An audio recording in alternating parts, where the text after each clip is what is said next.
Yo, what's up mga bossing? Capstroke here. At ito ang ating cap na i-flex ngayon. So, last time nag-flex tayo ng tambay cap. So, ngayon ay i-flex naman natin sa inyo ay hindi tambay cap. Ayan mga boss. So, ayan yung kanyang side patch mga bossing. Yung logo nila, hindi tambay. And then sa kanyang back script is yung hindi na ngayon.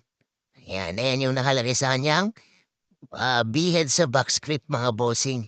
And then, ayan yung kanyang ilalim, underdome, yung kanilang tag, panel tape, ayan may panel tape yan. And then, ayan yung nakalagay sa ilalim niya is embroidery naman, tapos ang nakalagay is X.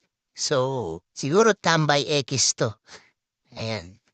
So, yun, solid din yung paggagawa ng kanilang top mga bossing. Yan, so suportahan natin lahat ng